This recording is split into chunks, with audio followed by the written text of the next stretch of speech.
want to bring in former NTSB chairwoman Deborah Hersman joining us now via Skype. And Deborah, Richard Branson explained earlier today just how much trust these pilots put in the hands of humans, not just themselves, but also humans on the ground. Take a listen to this from Sir Richard Branson earlier today.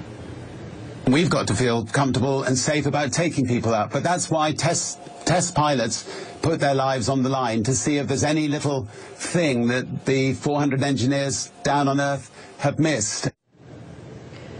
Deborah, do we need less trust in man and more in technology? Why aren't some of these features more automated? Well, you know, in any new project, you're going to have to test the boundaries. You're going to have to test, in aviation, the edges of the envelope. And this means taking the aircraft up, not just having models or predictions about how it will perform, but actually seeing how it does perform. And it will be testing it out in conditions that perhaps it may unlikely face in service, but you want to test the edges. You want to make sure that you know how that aircraft will perform in any scenario. Leroy, let me ask you, am I right to be suspicious whenever the initial investigation turns up blame on the one person who can't defend himself? I feel like we see that a lot, and later we find out there are more systemic problems with aviation crashes, to be sure. Well, I think the NTSB is being, objective in this. I mean, they want to get to the bottom of it, so I don't think they're trying to do anything like that. The fact is that the NTSB announced that they do have cockpit videos showing the co-pilot moving that lever, a little bit early. But as I said, there had to be a second failure because just unlocking the feathering device, to my understanding, would not have caused it to deploy on its own. I think they're being objective on this because they're data to back.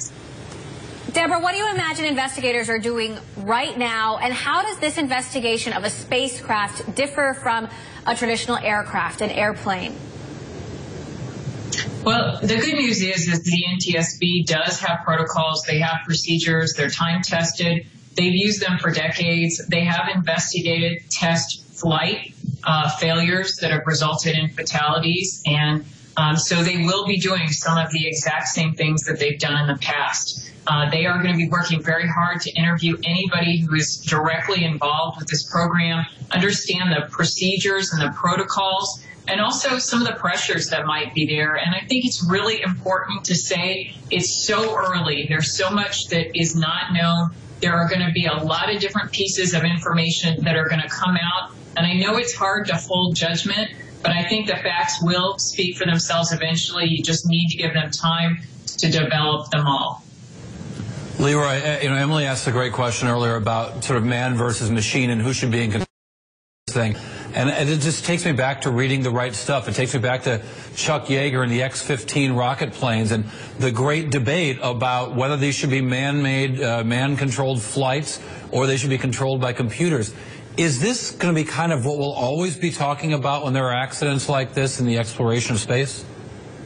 Well, it's an interesting debate, and I think it will kind of continue. And I think the right answer, most pilots and astronauts would agree, is a blend. You want to have both capabilities. Certainly, automatic mode for nominal operations is totally appropriate, including even on the space shuttle. It was all basically the nominal mode was auto until the actual landing. And when it came down to the last seconds of flight and the actual landing, everybody felt more comfortable having a human hand on the stick to go through the landing because humans are so adaptable, we're trainable, we can react quickly and appropriately. An automatic system doesn't have judgment, and so you want to have humans in the loop for judgment and be able to override and take over manually when they think that it's appropriate. Coming in to dock to the International Space Station, we were an autopilot on the Russian Soyuz spacecraft, and we had an incident where the autopilot failed and started speeding us up instead of slowing us down and starting a left yaw. We had to take manual control. If we just relied on auto, we probably would have crashed into the station.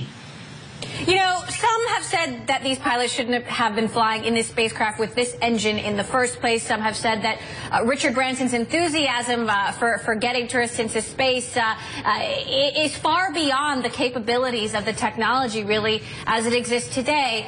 Deborah, how big a setback is this for the private space race? How much of a delay could we see until Richard Branson's dream really does come true? I think that that's only a question that Richard Branson and his team can answer. They're dealing with a lot of difficult situations right now, and mostly those have to do with the loss of the crew.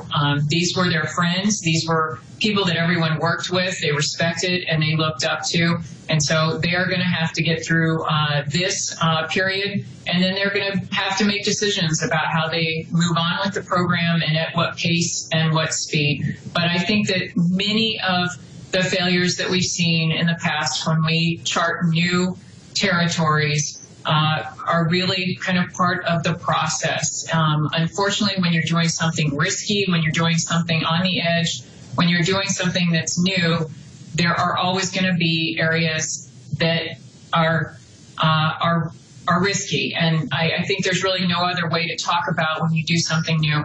Unfortunately, in many endeavors, when you do have new products and technology, the products fail, or you don't experience reliability. When you have a human endeavor and there are people involved and you have a failure, it's much more catastrophic, like in this situation.